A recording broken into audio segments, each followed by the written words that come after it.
Tell us a little bit about that. Okay, well, I went and got my engineering degree, and I had the opportunity to start doing contracts with NASA, and I left them the day that my daughter was born.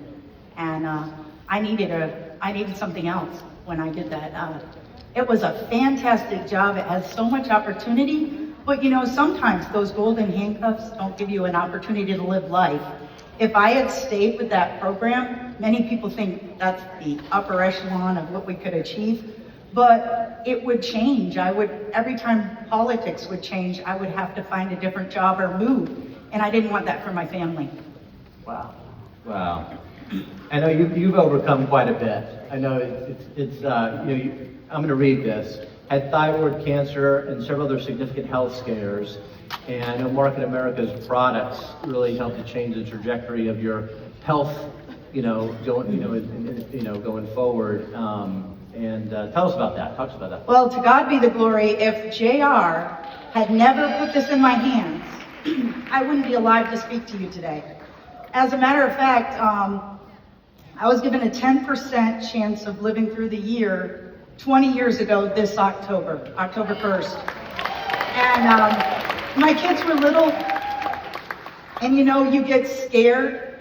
And if I had never been taught to think outside of the box by JR, I probably would have gone home, written some letters, made some videos, and accepted my fate. But because JR taught me that box is shattered, I fired that doctor. I'm like, I'm not keeping him on the team. I'm not keeping anybody on the team that does not see my success. So I was able to go to MD Anderson. I was able to have the best care and take the time. And it's not in life just what you go through. Right now, my best friend is going through cancer treatment. And because of the time freedom with this business, I've been at every chemo, I've been at every surgery. I want you to pray for Cheryl Brown, because without this business, I wouldn't have this wonderful woman in my life. Yeah, I remember the picture made with Cheryl at the Chairman's Challenge in Miami. Yep. Yeah, she's a great... Yeah, just last February in Miami, we were both hitting that Chairman's Challenge. That's right. We'll keep her in our thoughts and prayers for sure. And in that picture was not only yourself, myself, and her, but also your mom and your daughter. Now, this is interesting. 3 generations in this family. Jessica, Bonnie's daughter, in the past couple of months, achieved Senior Master Coordinator. And your mom is a Master Coordinator. So a Master Coordinator, a Supervising Coordinator, and a Senior Master Coordinator. These 3 generations. Mm-hmm. Talk to us about that. Well, and it's not just 3 generations. Throw my best friend Cheryl in there, and I'll tell you that when we were standing on stage and doing something for Don Martin, we realized all 4 of us had hit a check with a comma in it that week. Where else can you help the people you love be successful? I couldn't have turned to NASA and said, I want to work with my mommy. I want to work with my daughter. I want to work with my best friend. Outside of this arena, you are judged by the education you have or the economics that you have. In this arena, we all say, we'll roll up our sleeves and we'll help you get to where we got. Amen. Thank you for saying it. You're exactly right. What's it like working with your daughter and your mom? I am inspired by my daughter every day, and I am so blessed to have my mother join in with us. This helped her health first. She had a calcium deficiency, and this put her health back in order, right? But to watch my daughter enjoy life at a different level than I ever could, I've watched her buy a Mercedes with cash. I've watched her have the time freedom to be there for her brother when he was hurt in Afghanistan. I was able, time freedom, you can't put a price on. I didn't seek out the $1 Million Club for the title. I sought the ability to control my time. Or as Dennis Franks used to say, be free from mandatory work. Talk to us about how you used your own experience to sell products. Well, customer base. I believe our products are the best, and the scientific side of me says that we can't beat this uptake unless you want to have an IV on a daily basis, which most people don't want to do that. It's cost prohibitive. It's not comfortable. So I think our products are the best. And I just talk about the uptake, like Dr. Stan talks about. A lot of people are buying a lot of stuff, but are they absorbing it? Are they really getting it? So I think everybody who breathes should be on OPC3, and I think you're doing a disservice if you don't introduce it to everybody, you know? In Market America, we don't take our vitamins, we absorb them. Yes. Right? They're the best in the world.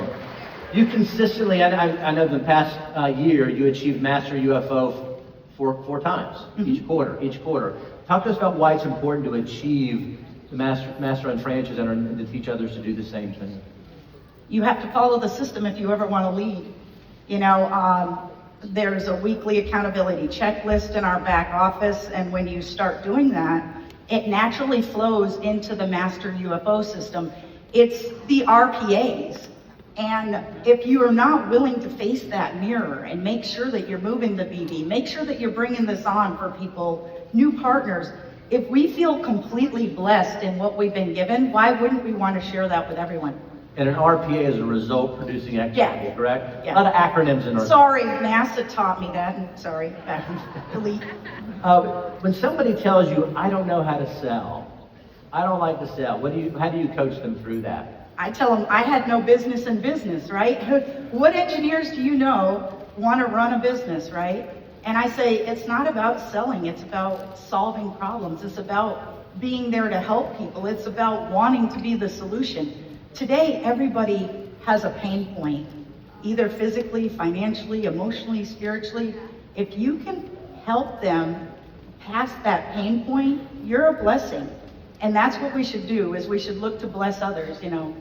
I mean, we really have the ability of impacting the quality of people's lives with our business and our products, right? Amen. And so let's not be selfish. No. Let's expose it, right? Share it with everybody. Is there a habit that you picked up from watching someone else succeed that you still use today?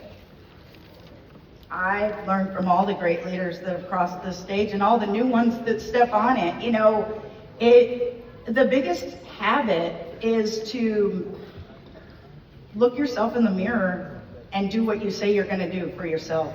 You know, not the mirror moment last year, but a few years back, I realized that the only time our self-esteem comes down is if we tell ourselves we're going to do something and we don't follow through with that. So it's so key and critical, whether it's a commitment to GoTrim or whether it's a commitment to the business, that we follow that checklist. Plan our work and work our plan. Plan our work and work our plan. You know, we talked about being crazy. It's a good thing. Being crazy is a good thing. When you first started the business, did your friends or family believe in you? Or did they think you were a bit nuts? I mean, you left NASA. They thought I was nuts. They're like, you left this for what? Avon, Amway? They blanked it all in there, right? And what I would say is, if you trust what I did there, that you don't have to wear a hard hat because the ISS isn't going to come down on your head, then perhaps you should trust that I know my path to the future. But, you know, I use that as fire. I'm going to prove them wrong, as you see the shirts out here today. And I said, if I say I'm going to do it, I'm going to do it.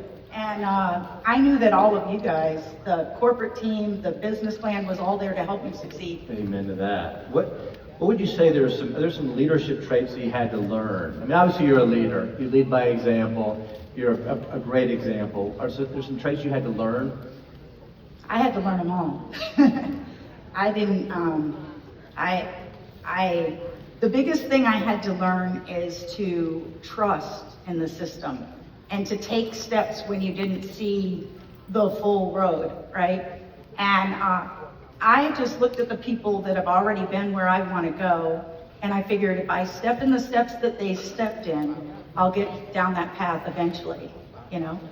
No need to reinvent the wheel. No need to reinvent the Right, wheel. just follow the system. Yep. I know. Keep the main thing, right? The main thing is keeping the main thing the main thing. Or Kevin. That's exactly. And I know the starfish, Jared's story of the starfish is something that really impacted you. I know you utilized it in your teaching and training. Talk to us about that for a moment. Well, I love the starfish story, and I do a tribute whenever I do a local or whatever about, if we're one of JR's starfish, we need to go out there and we need to rescue more, whether that's giving away a product or giving away a ticket to an event, exposing people, because he made such a difference in our lives, right? He's saved me physically, financially. I have an amazing marriage because of time freedom. Every avenue of my life has been enhanced because of the business. And we need to go out there and throw as many starfish back in as we can. Now, I do realize after all these years working, some of those starfish will crawl back on the beach. You can't help people that won't participate in their own rescue. That is true. Yep. Tell us, Bonnie, tell us how it made you feel when you earned a $2,100 commission. So, engineer thinks a little bit different than the rest, right? So I think in numbers. And I knew that I would have to have $5.45 million in the bank at 2% to have $2,100 coming in. So let that settle for just a moment, because you realize that most of the people you know, even if they save 10% of every paycheck and invest it well, they will not retire with an asset of $5.45 million in the bank. The first time I got that check, I'm like, I did it. I can help somebody else do it. I needed the proof in my hands, and I almost felt unworthy, Andrew, because I had worked really hard at different times. But sometimes you get in a number and you're like, I really didn't deserve that this week, or whatnot. But for me, it was real proof that the system worked. Well, you definitely, and it does work, and you do deserve it. Amen. Last question. Tell us about the craziest thing you've ever done to get someone to attend a meeting. Anything come to mind? Dennis Franks would love this one. So Dennis Franks did a boot camp in Charlotte, North Carolina. 104 people started it, and the only thing I knew is, oh, this man is so awesome, and I've never seen him before, and I'd have to go on that boat at $1,000 to spend time with him. So I'm like, I'll do whatever he asked me for this boot camp. And one of the things you had to do is you had to bring a partner, somebody to look at a plan every week. You had to have a guest in the room every week where you got kicked off the team. And I didn't want to get kicked off the team. And I was working with one of my people at the time. His name was Brian Chase. And we didn't have our partners. And we literally showed up. These guys were drunk, I think. And we offered them dinner and put them in the car with us. One of them slept on the front row. Well, Dennis did the plan, but he told us, he says, you're gonna make it because you didn't let anything stop you. And we actually ended up putting 104 new businesses in our business within that like 4 to 6 months time frame. And I ended up winning one of those top recruiter in the nation challenges. So it was worth it. It was all about overcoming. It wasn't worth what the quality of that person was that day. It was the fact that we weren't going to let anything stand in the way. So it was. So it sounds like alcohol and food work. Alcohol and food, and you passed out in the front row and turned out to become a huge success. Give it up for Bonnie Hunter, ladies and gentlemen.